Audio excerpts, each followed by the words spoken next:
어제는 낮 기온이 30도, 오늘도 낮 기온이 30도라 하지요. 그리고 어제는 15도.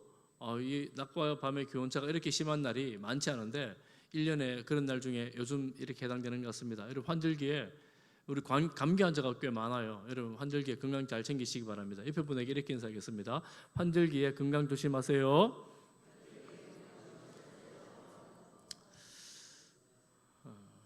건강 잘 챙기시기를 바랍니다. 지금 오늘 4월 마지막 주일이잖아요. 이제 결혼 시즌에 들어가는데 10년 전에만 해도 결혼 시즌에 제가 이 골목으로 차를 가지고 오면 차가 못 지날 정도로 복잡했거든요. 그런데 오늘 아침에 와보니까 한산해요. 10년 사이에 시대가 정말 많이 변한 것 같습니다. 결혼을 별로 하지 않거나 청년이 줄었거나 뭐 그런 시대가 된 것 같습니다. 결혼을 하지 않는 이유가 많겠지만 중에 한 가지라 본다면 배우자,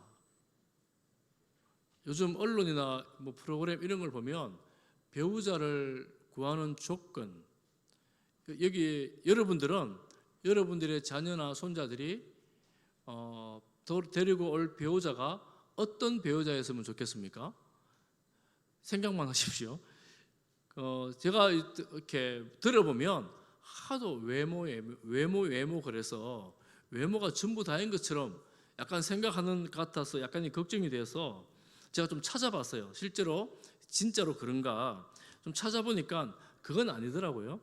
여러 가지 조건들이 있습니다. 외모도 있고 뭐 배경도 있고 직장도 있고 남자든 여자든 이런 여러 가지 조건들이 있는데 제일 첫 번째 조건이 무엇일까요? 성품 맞습니다. 누가 말씀하셨어요? 예, 성품. 일부 예배 참석하셨잖아요, 집사님. 예, 성품 맞습니다. 성격. 제가 보니까 천만 다행이다 싶어요. 다들 외모만 보고 결혼하면 어떡하겠습니까?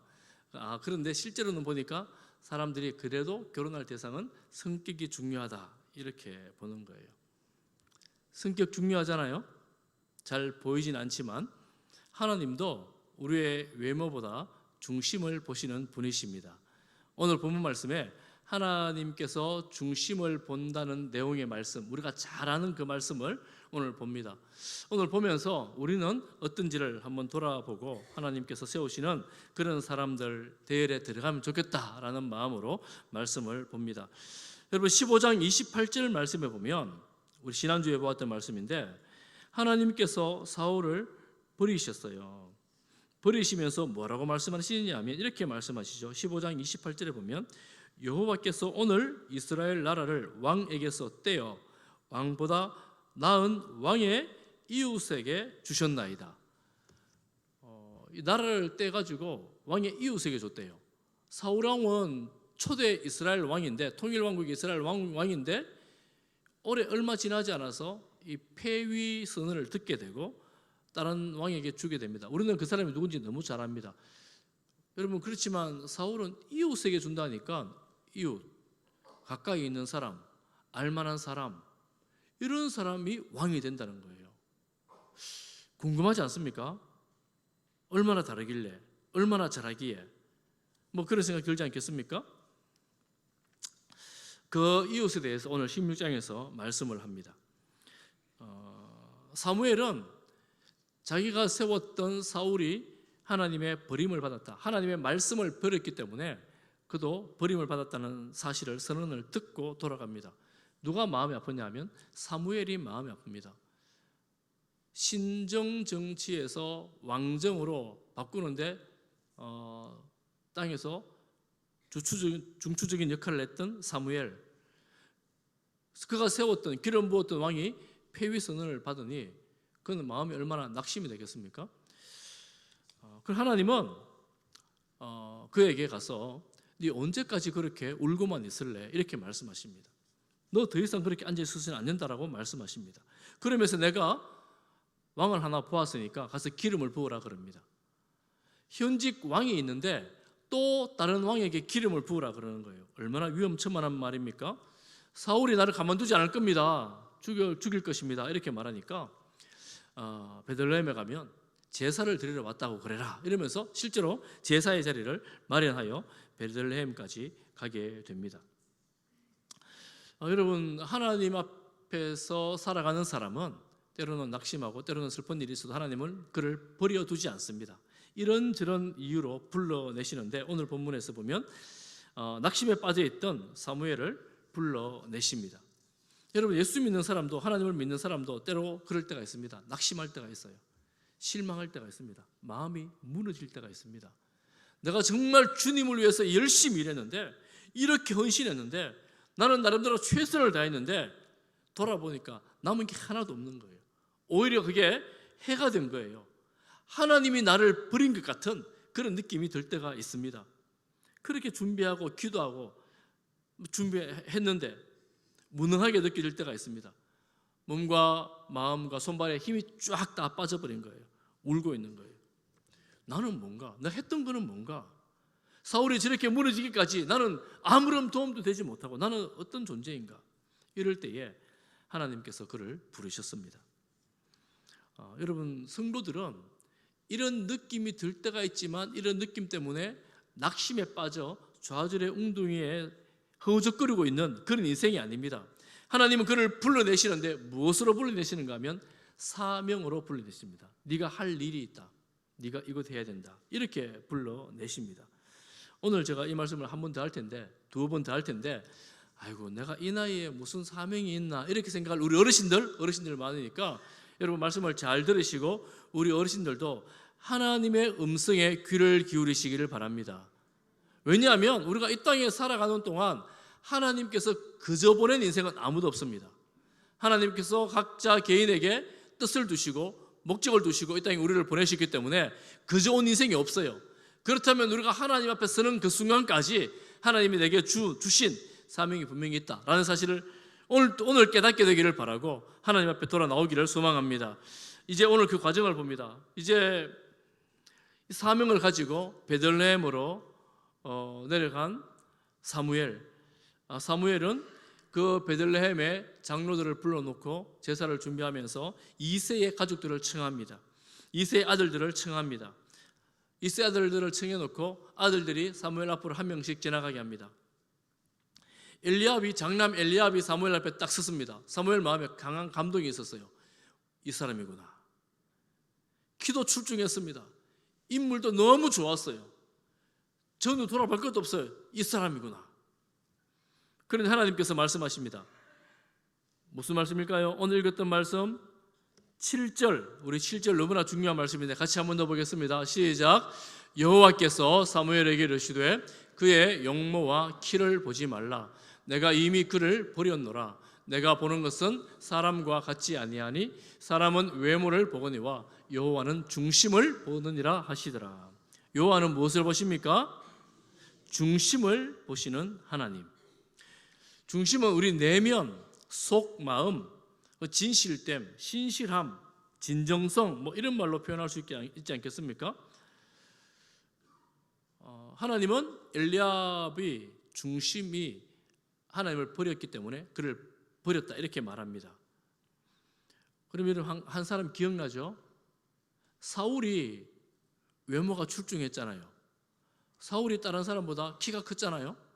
그러면 하나님은 사울을 세울 때는 외모만 보셨을까요? 그렇지 않습니다. 15장 17절에 보면 사울을 폐위하면서 사무엘이 했던 말 중에 왕이 스스로 작게 여길 그때에 이스라엘 지파의 머리가 되지 아니하셨나이까. 그러니까 사울도 왕이 될 때는 겸손했습니다. 스스로 작게 여겼습니다. 그런데 하나님 겸손한 그 중심을 보시고 사울을 왕으로 세우셨습니다. 사울은 외모도 출중했습니다. 그렇게 왕이 되었건만 그런 하나님의 말씀을 버렸습니다. 그래서 하나님도 그를 버렸다 이렇게 말씀하죠. 둘째 아비나답이 사무엘 앞을 지나갈 때에 그도 아니다. 셋째 삼마가 지나갈 때 그 역시 아니다. 이스의 아들 7명이 이렇게 한결같이 다 지나갔습니다. 더 이상 아들이 없습니다. 사무엘이 이새에게 묻습니다. 다른 아들이 없냐고 묻습니다.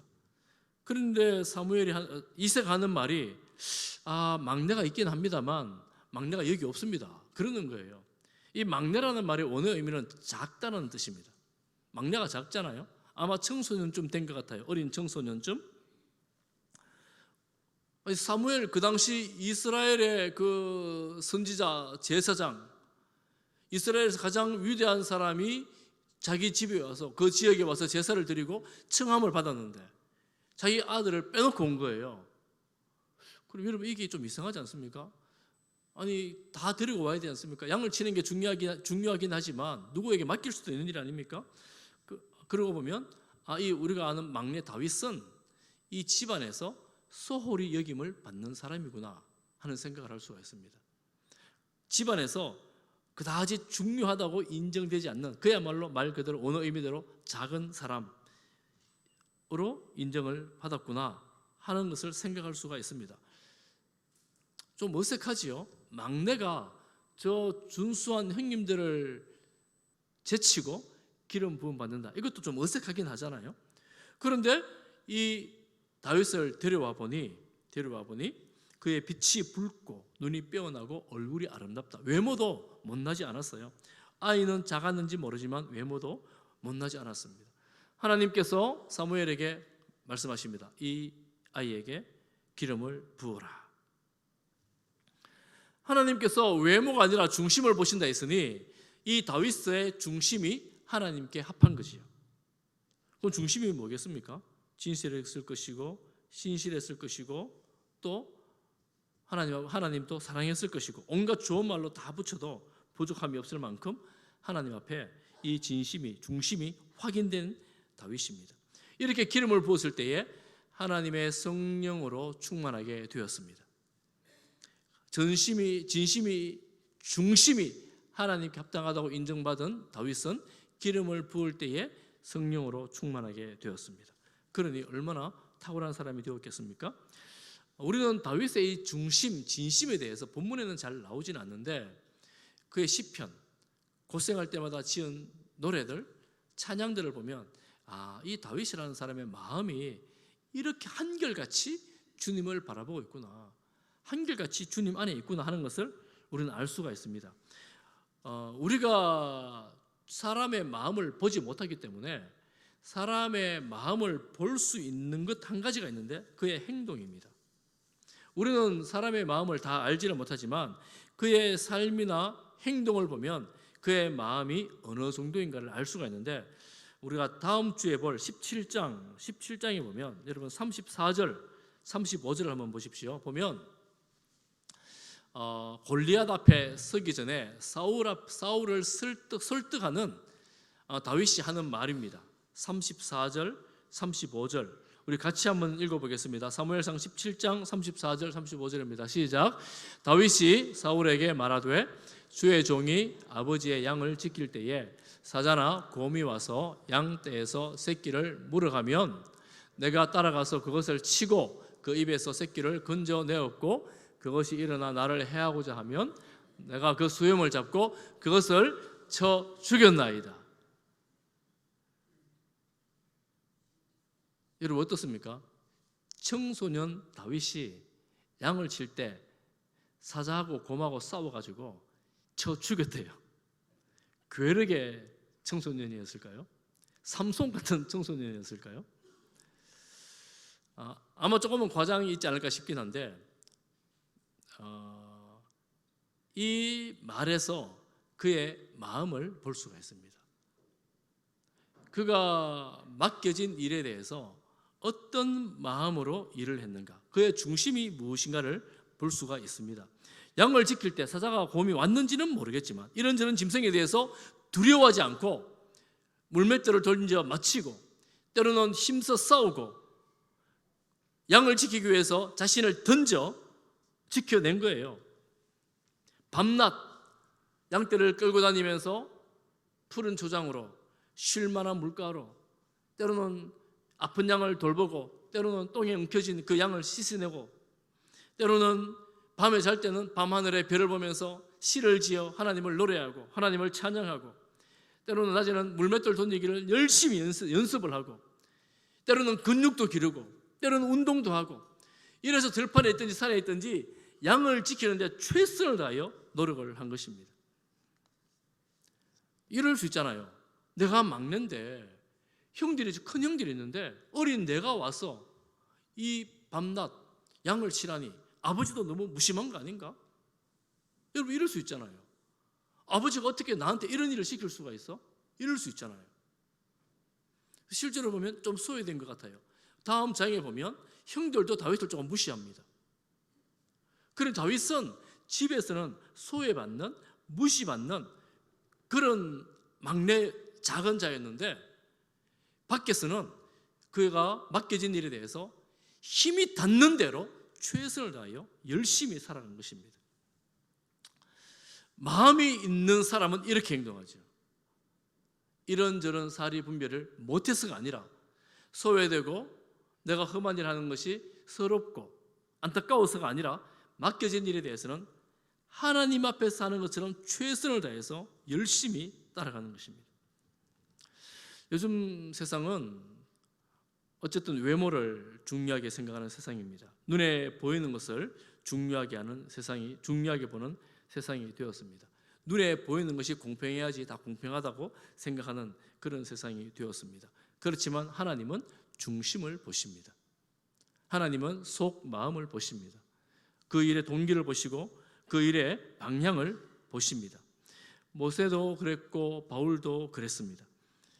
하나님 앞에서 살아가는 우리 성도들이 우리의 마음을 챙겨야 되는 이유가 바로 여기에 있습니다.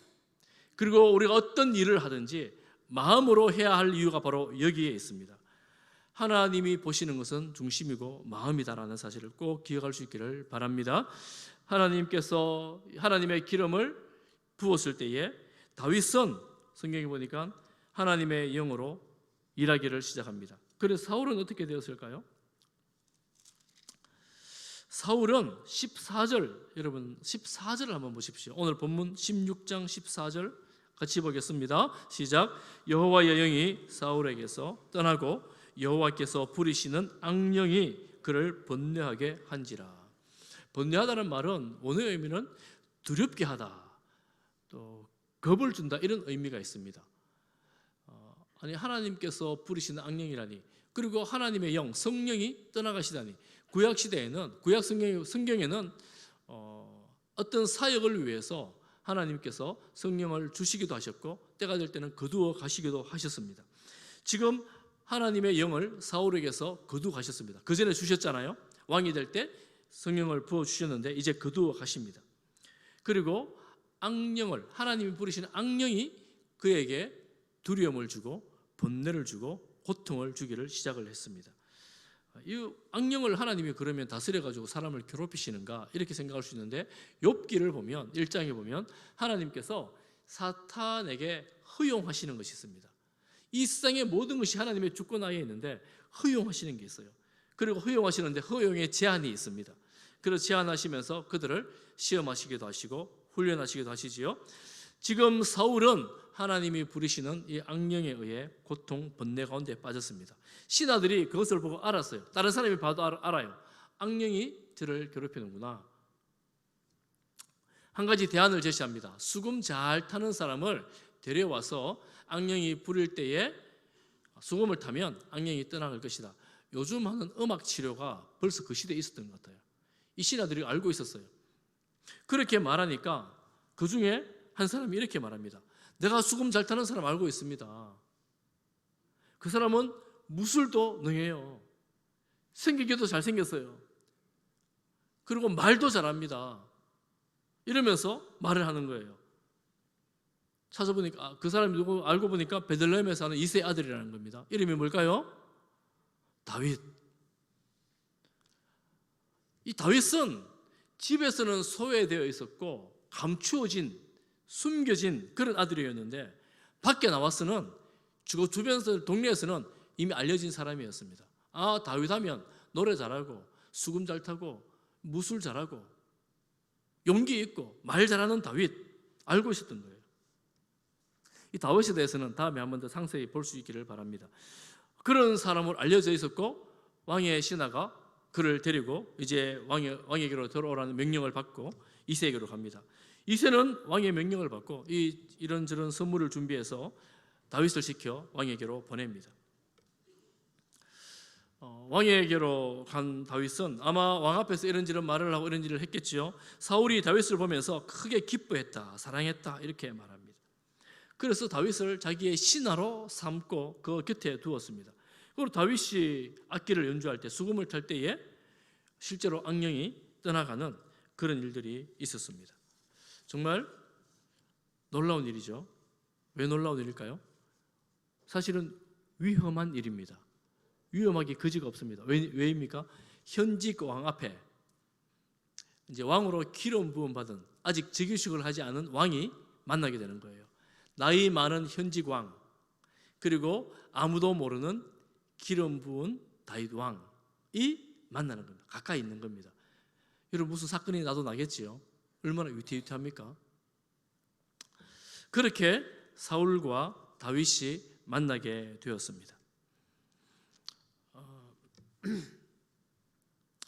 우리가 이 말씀을 보면서 하나님은 사람을 세우시는 분이다 하는 것을 우리가 보게 됩니다. 여러분, 다윗을 보시면 아무도 몰랐어요. 가족들도 몰랐습니다. 사무엘도 몰랐습니다. 하나님께서 말씀해 주실 때 비로소 알았습니다. 양치는 목자로 가족들에게서 떨어져 있었습니다. 그렇지만 중심이 하나님께 있었던 그 다윗을 하나님은 알고 계셨습니다. 이 중심이라는 말 속에 어떤 의미가 있는가 하면 의지라는 말에 의미가 있어요. 오늘 의미 속에 의지. 여러분, 의지를 어떻게 해석할 수 있겠습니까? 의지는 어떤 일을 행하고자 하는 마음을 말합니다. 다윗의 의지, 다윗의 중심이 하나님의 일을 행하고자 하는 그런 의지가 있었다는 것들로 볼 수가 있습니다. 생각이 하나님을 향하여 있었다는 것을 알 수가 있습니다. 아무도 몰랐지만 하나님이 알고 계셨고 하나님은 그를 불러 하나님은 세우십니다. 여러분, 사람들은 잘 몰라요. 가장 가까이 있는 가족들도 때로는 잘 모릅니다. 특히 여러분, 경상도 사람들은 집에서는 어째 이래 사노 싶은데 밖에서는 잘하는 분들 있잖아요. 그런 사람 여러분 집에도 다 있잖아요. 밖에서 너무 인정받고 사랑받는 사람들, 집에서는 좀 잘 아닌가, 그런 분들 있잖아요. 집에서는 잘 모르는데 밖에서는 알아주는 그런 사람이 있습니다. 사람 잘 모를 수 있다는 거예요. 가장 잘하는 사람도 잘 모를 수 있다는 거예요. 하나님은 아시고 하나님은 불러오시고 하나님은 그를 왕으로 세우실 것인데 왕 곁에 위험한 자리에 두십니다. 여러분, 질문이 한 가지가 있습니다. 무슨 질문이 생기냐면 기름 부음을 받으면 당장 왕이 되는가 하는 거예요. 여러분, 다윗이 기름 부음 받고 당장 왕이 되었을까요? 아니잖아요. 여러분 아시잖아요. 오랜 시간 엄청 고생을 합니다. 엄청 수고를 합니다. 다윗은 양치다가 얼떨결에 왕이 됐어요. 다윗이 얼마나 놀랐겠습니까? 기름 받았으면 얼마나 놀랐겠습니까? 다윗도 놀라고 주변 가족들도 놀랍니다. 다윗이 기름을 부어받는다고? 이 말도 안 되는 소리지. 형들은 얼마나 또 무시를 했겠습니까? 말도 안 된다고 생각했을 거예요. 그리고 그 제사의 자리에 있었던 베들레헴의 장로들, 베들레헴의 지도자들, 사무엘과 함께 있었던 사람들, 그 사람들이 이거 보고 얼마나 놀랐겠습니까? 아마 이 기름 붓는 장면을 보고 베들레헴 장로님들 따로 모여가지고 의논했을 거예요. 이 일은 비밀이다. 절대로 다른 사람한테 말하면 안 된다. 왜 그랬겠습니까? 다윗이 기름 부음 받았다는 사실을 사울이 알게 될 때, 그리고 기름 부음 받은 자리에 있었던 사람 모두가 뭐가 됩니까? 반역을 도모하는 자들이 되는 거죠. 반역자가 되는 거예요. 그러니 아마 이들은 철저하게 비밀을 지켜갔을 것입니다. 이런 황당한 일을 다윗이 경험하게 되는 것이죠. 그런데 우리는 알고 있습니다. 하나님이 벌써 일을 하고 계시는구나. 하나님의 일하는 방식이 이런 수도 있구나. 그런데 다윗은 고생을 엄청 합니다. 사망의 엄청난 골짜기를 수도 없이 지나가고, 때로는 그를 죽이려는 사울을 죽일 기회를 얻지만 죽이지 않고 지나가기도 합니다. 그러면 이 다윗이 고생하는 이 시간은 어떤 시간이냐면 왕으로서 그의 마음을 하나님 앞에 테스트를 받는, 그리고 또한 훈련받는, 왕의 직무를 감당하도록 세움을 받도록 준비하는 그런 시간이었습니다. 여러분, 사울은 기름 부음을 받고 백성들이 인정을 하지 않잖아요. 그런데 암몬과의 전쟁 한 번을 통해서 모든 백성들이 사울을 왕으로 즉위식을 합니다. 세워줍니다. 다윗은 지금 기름을 부음받고 확인을 받아야 되는데 확인받기는커녕 고생만 죽도록 하는 거예요. 죽도록 하는 거예요. 특히 여러분 생각해 보십시오. 다윗 주변에 모여 있었던 사람들이 어떤 사람들이냐면 시장에서 노는 사람들, 그리고 요즘 말로 하면 약간 깡패들, 약간 이런 사람들, 다루기 힘든 사람들, 한 칼씩 하는 사람, 이런 사람이 다윗 주변에 쭉 모여들었습니다. 사기꾼들, 억울한 사람들, 이런 사람들이 다윗이 그 몇백 명의 사람을 거느리고 몇 년을 같이 다닙니다. 근데 그 무리가 커지잖아요. 여러분, 그 무리를 다스리고 그 무리의 지도자가 된다는 것이 쉬운 일이었겠습니까? 다윗은 그렇게 고생하는 기간 중에 왕으로서의 직무와 왕으로서의 책무를 배우게 되고 훈련을 받게 되고 하나님 앞에서 내가 이 나라를 어떻게 다스려야 될지를 배우게 됩니다. 언제 즉위식을 할지도 모르는 그 일들을 내가 기름 부음 받았다는 한 가지 사실만 가지고 묵묵히 고통을 감내내는 거지요. 하나님께서 왜 다윗에게 이렇게 일찍 기름 부음 받게 하셨는가? 왜 이런 고통의 시간을 길게 하셨는가? 이유가 바로 거기에 있는 거지요. 그건 고통의 시간이 아니라 훈련의 시간이었고 교육의 시간이었습니다. 그러고 보면 여러분, 혹시 아마 지금 이 자리에 계신 여러분들도 여러분 중에도 다윗이 당했던 고통만큼 사망의 음침한 골짜기를 지나가는 분이 혹 있을지 모르겠어요. 가족들의 외면을 받는 분들이 있을지도 모르겠습니다. 또 주변 사람들로부터 소외를 당하는 그런 분들이 있을지도 모르겠어요. 그렇지만 여러분, 중심을 굳게 두시기를 축복합니다. 아멘. 흔들리지 않고 주님을 바라보시기를 소망합니다. 아마 다윗은 양을 치면서 수도 없이 하나님께 탄식하며 기도했고 찬양하며 기도했고 울부짖고 기도했고 감사하며 기도했을 겁니다. 어쩌면 그 밤마다 들판에 산에 있으면서 밤마다 시를 짓고 찬양하고 기도하고 노래했을 것입니다. 그렇게 하나님을 바라볼 때에 아무도 몰랐지만 하나님께서 아시고 하나님의 때에 그를 불러내시는 거예요. 여러분, 모세를 보십시오. 모세하고 다윗하고 닮은 점이 있습니다. 모세는 꿈을 잃어버린 사람입니다. 모세는 애굽의 왕자로 당시에 최고의 학문을 배웠던 사람입니다. 당시에 최고의 학문이라면 여러분, 고대 사회의 학문 중에 한 가지가 수사학이 있습니다. 말을 잘하는 걸 배우는 거예요. 말을 배우는 겁니다. 왜 배우지 않았겠습니까? 왕자인데. 그런데 나중에 뭐라고 말합니까? 나는 말을 못합니다. 이렇게 말하죠. 40년 동안 침묵하며 말하는 법을 잊어버린 것 같아요. 그만큼 잊혀진 인물, 꿈을 잃어버린 인물, 말을 못하는 인물, 하나님께서 보내신다 할 때 나는 못한다고 애써 극구 부인했던 그 인물. 그런데 이 모세는 미디안 광야 이곳저곳을 다 다니면서 양을 쳤습니다. 얼마나 양을 열심히 쳤던지 홀로 양을 이끌고 다 다닌 거예요. 양 치러 갔다가 떨기나무 불 가운데 타는 하나님을 만나잖아요. 그러니 모세가 하나님을 떠나 있었던 것 같지만 자기에게 주어진 일에 대해서는 최선을 다해서 열심히 했구나 라는 것을 알 수가 있습니다. 다윗도 가족에게 외면을 당했지만 자기가 맡은 일에 대해서는 내 생명 걸고 열심히 했구나 라는 것을 알 수가 있습니다. 그러면 다윗과 모세가 닮은 점 한 가지가 있다면 내가 있는 그 자리에서 누가 알든지 모르든지 어쨌거나 최선을 다해서 열심히 하자. 어떻게 해요? 마음을 다해서, 내 중심을 다해서 열심히 하는 거예요. 누가 보든지 안 보든지 알든지 모르든지 열심히 하는 거예요. 여러분, 이 자리에 학생들이 없을 것 같은데 학생들이 있다면 열심히 공부하시기를 바랍니다. 누가 보든지 안 보든지. 여러분 직장에 있다면 직장 생활을 열심히 하시기 바랍니다. 누가 보든지 안 보든지 열심히 하시기 바랍니다. 여러분 주부들이 있다면 집에서 열심히 여러분 가정일을 돌보시기를 바랍니다. 남들이 알아줘서 하는 것이 아니고 하나님 앞에서 열심히 하는 거예요. 다윗은 양 한 마리 치려고 아마 한 생명 구하려고 약도 발라주고 똥도 씻어주고 더럽고 하고 싶지 않은 일들 한 양 한 마리 구하려고 이것저것 험한 길 다 다녔을 거예요. 짐승들로부터 보호하려고 온갖 것들을 다 준비했잖아요.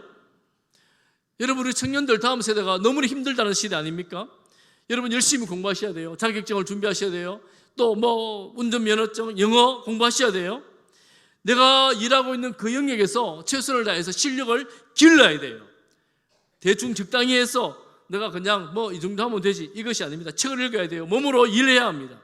아무도 몰라주지 않는다고요. 어디 쓰일지도 모른다고요. 변명이 많잖아요. 할 말이 많아요. 할 게 많대요. 못하겠대요.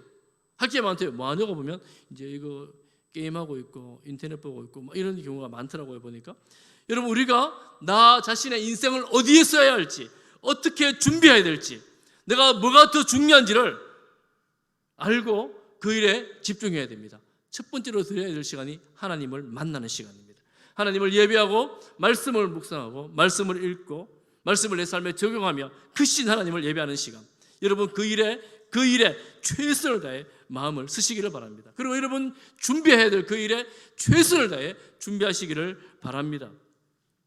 어르신들은요, 아이고 이제는 뭐 내가 할 일도 별로 없고요, 나이도 많고요, 하나님 오라면 갈 텐데요, 뭐 무슨 일이 있겠습니까? 사명이 있겠습니까? 여러분, 모세가 80세에 부름을 받잖아요. 80세에. 그러니 우리가 생각을 해보면 어르신들 꿈이 없다 말씀하지 마시고 하나님의 음성에 귀를 기울여 보십시오. 하나님이 나에게는 무슨 꿈을 주시려나? 저는 믿습니다. 무엇을 믿느냐? 이 땅에 살아가는 동안 의미 없는 인생은 없다. 아멘. 여러분, 생명이 붙어있는 동안 의미 없는 인생은 없다. 모든 산 자에게 하나님께서 목적과 의미를 주셨다 하는 것입니다. 나는 뭔고? 나는 그 의미가 뭔고? 여러분, 하나님께 묻고 하나님의 음성에 귀를 기울여 보십시오. 분명히 있습니다. 내 자체로서의 의미를 잘 알지 못하겠거든 나로 인한 다른 사람에게도 분명히 의미가 있습니다. 그 의미를 찾고 그 의미 가운데 나가시기를 바랍니다. 한 가지 의미는 우리 어르신들 기도하는 거예요.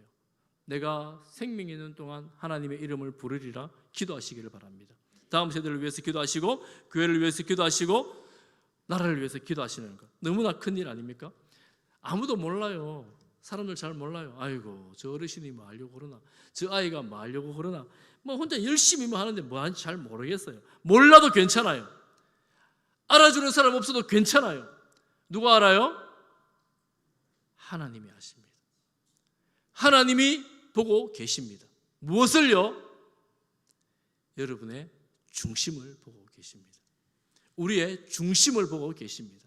그러니 내 마음을 다해서, 뜻을 다해서, 내 온 모든 것을 다해서 하나님을 사랑하고 이웃을 사랑함으로 주어진 맡겨진 일에 최선을 다할 때에 주님의 손에 쓰임받는 인생이 될 것입니다. 그런데 언제인지 잘 몰라요. 하나님 좀 빨리 써주시면 좋겠는데 언제인지는 잘 몰라요. 다윗도 고생을 엄청 하잖아요. 언제 왕으로 세워주시려나. 모세는 완전히 포기해버렸어요. 완전히 포기해버렸어요. 나는 소망이 없다, 더 이상 꿈도 없다. 하나님 근데 그때 불러주셨어요. 가진 것도 없고 꿈도 없고 능력도 없고 아무것도 없는데 이리 오너라 불러주시는 거예요. 그러니 우리가 하나님 앞에 살아갈 때에 하나님, 나는 사람들도 나를 몰라줘요. 내 했는 거 아무것도 인정해 주지도 않아요. 내가 하는 것도 몰라요. 나 꿈도 없어요. 하고 싶은 것도 없어요. 할 일도 없어요. 혹시 이런 생각 드시거든 하나님께 지금 현재 그 자리에서 하고 있는 일에 열심을, 하나님 아시지요? 하나님 보고 계신 줄 믿습니다. 하나님 바라봅니다. 은혜를 주세요. 그러면서 열심히 살아가는 것입니다. 다시 한번 말씀드립니다. 더 중요한 게 뭐라고요? 하나님 앞에 예배드리는 삶, 하나님을 찾는 삶. 다윗처럼 깜깜하고 어두울 때 하늘을 바라보면 별이 보입니다. 대구에서는 별이 잘 안 보이는데요, 가끔 보여요. 날 좋으면. 여러분 별을 보십시오. 하늘을 보십시오. 그리고 시를 쓰세요. 다윗이 많은 시를 썼잖아요. 여러분 시를 쓰십시오. 하나님을 찬양하는 시를 쓰십시오. 하나님께 감사하는 시를 쓰십시오. 하나님을 노래하는 노래를 부르십시오. 깜깜하고 어두울 때 하나님을 향하여 시를 쓰고 노래를 부를 때 하나님께서 그 자리에 임재하시고 여러분의 노래를 들으시고 찬양을 들으시고 여러분의 감사를 들으시고 함께 하시고 우리를 인도해 가시는 분이 우리 하나님이신 것을 믿습니다. 그리고 우리의 삶을 통해 하나님께 영광을 올려드릴 뿐만 아니라 하나님께서 우리를 사용하시는 복된 삶 될 것입니다. 그렇게 끝까지 주님 부르실 때까지 주님을 따라가는 우리 모든 성지의 권속들 되시기를 주님의 이름으로 축복합니다.